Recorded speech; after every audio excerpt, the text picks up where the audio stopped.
Let's discuss what males should do nowadays to attract women in general and why trying to be Mr. Nice Guy is a complete waste of time. To illustrate how and why women appreciate people who don't always treat them nicely and anticipate the worst behavior from males, I'll start by telling a personal story. I made the same mistakes as naive BP males when I started to actually like a girl in high school and college. I immediately gave her a lot of attention and told her everything I liked about her. When I was in the 6th or 7th grade, I instantly started to give every female I had ever liked my complete attention like a simp, even when I wasn't attracted to them. Girls occasionally showed an interest in me, but as soon as I started to feel attracted to them, I made a stupid mistake, and all of a sudden, they stopped being interested in me. I'll sum up what happened with the first female I had feelings for. She was my girlfriend, and eventually, like for most simps, she became tired of me like most women would if they were dating a simp. She ruined me by ripping my tiny heart apart. My friends were as shocked as I was, since it was the first time a girl had told me that I was basically not good enough for her. Thankfully, testosterone won out. I got mad at this woman, and I eventually moved on. When I ran into her the following year, she remembered the straightforward version of me, but by then I had grown 9 inches over the summer, moving from being 5 feet tall in 8th grade to 5'9" in just 3 months. As a result, I became highly attractive and desirable, and the girl I had formerly admired began to approach me. But I didn't care. I would either not answer the phone when she called, or if I did, I would ignore her. I made a discovery, and I started using it in my daily life right away. Being unpleasant seemed to garner me better treatment from women, whilst being nice seemed to bring me bad conduct from them. I consequently lost my patience with them. Here is what I found out. The worse I treated them, the more they liked me. The catch is that even though it was described as worse, the reality is that I was really treating women with the same apathy as archetypal guys would. And guess what? They loved it. I had only recently begun to speak up for who I was and what I stood for. I wasn't trying to be polite or dodge the topic. I was just saying what I felt. If it was my exit off the expressway, you were lucky to be close to me. I wished that this was the way it always was, since I had just learned how to use women to obtain what I wanted. They changed into all I had ever wanted them to be in a relationship once I started acting like a jerk to women, like a cocky, intelligent, and arrogant man. I was surrounded by conflict as a result of this cockiness, intelligence, and arrogance, which sparked the subsequent events. In the end, the girl I was seeing cheated on me with my roommate. So, after I increased in height and popularity, the girl who I had earlier put on a pedestal and who continued ignoring me began to want me. She really couldn't throw herself at me much more than she already was after we had been dating for a few months, during which I was keeping a respectful distance from her except when we wanted to get physical in the bedroom. Following that, I began to feel affection for her, and I naturally began to treat her rather kindly. That was the biggest error I made. Girls believe the relationship ends when you treat them with respect and dignity. And so, I realized that what we've been taught throughout our lives was wrong. Girls prefer not to date good guys because they are aware that they will still be available when she has completed their circuit of the neighborhood. The nice men will always be their plan B and plan C. They desire, and always will want, the bad boys. They do, however, wish to transform the villains into heroes.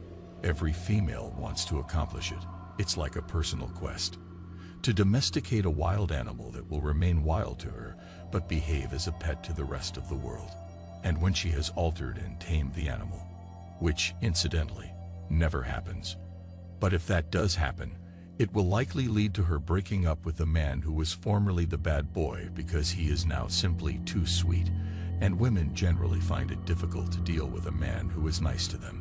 They are predisposed to think that males should always treat them with a certain amount of arrogance and indifference. It's been drilled into us our entire lives that this stuff is harmful, but the truth is that even our young boys are taking Ritalin and other pharmaceuticals at school to truly rein in their aggressive behavior. I'm speaking to the guys here. And the first thing you need to understand if you want to learn how to attract the women you want is that practically everything you've ever been told is untrue. Regardless of their moniker, jerks always get a reaction from women. Guys, you need to understand a specific idea. We've been taught to be gallant, courteous, kind, and generous, as well as to hold the door open for ladies. Your indoctrination needs to be undone. Women don't naturally crave this kind of respect. A woman's soul is pre-programmed to react to men who fit the stereotype of an aggressive, masculine, haughty, testosterone-fueled guy today and in the future. This is universal. It will never change. It's like a law of nature. You shouldn't seek advice from married people either. Married people have very different lifestyles. They simply lead quite different lives. They are not necessarily bad people. People who are married and those who do not have different motivations and goals. Otherwise, given that he has a wife, a married man would tell you something different. This situation is different for married males because they are committed to a long-term relationship. They behave differently because their bodily and emotional demands are met. And after they have children, things alter even more since they are primarily concerned with taking care of, feeding, and nurturing their offspring. Everything else is secondary. They have no time to play any games. We've been told that aggressive behavior, making eye contact with women, and being bluntly direct are all indicators of a man's callousness and arrogance. Well, guess what? Instead of seeking to be their friend or in any other way, I have drawn more women this way, and it made me happier and more confident to be more arrogant. In college, I recall that after dumping my old simping self in the gutter and working on myself to become masculine with stereotypically masculine traits, I had higher grades, a better social life, and a better time overall. I had goofy friends who wanted to hang out with me and girls who wanted to be with me. Remember that you are the actual treasure, guys, whether you are in high school, college, or even after graduation and still single. You are the jewel in the crown. You simply need to align yourself with the actual essence of masculinity. Being a simp will not make women want you. You must adjust to men's true character. You'll hear from society repeatedly to lower it down, be softer, and be this or that. However, you must behave like a man if you are one. And now you are aware of the ideal characteristics of a man. One of the biggest revelations of our times is how men have fully come to terms with the nature of women, and for the first time, have truly started to understand what it takes to make relationships last, and what it takes to increase their desirability and attractiveness in women. Then we also have men who have been severely burnt by women, and that has led some of them to go their own way and choose a life of peace as opposed to being in the constant drama that relationships bring with them. Men have realized how important ignorance, stepping back, and apathy are in the interaction between men and women, and how to use this to make themselves desirable to women. Being irresistible also involves understanding the nature of women and how they frequently dominate dating and relationships since they are accustomed to utilizing men's time, effort, and resources for their own gain.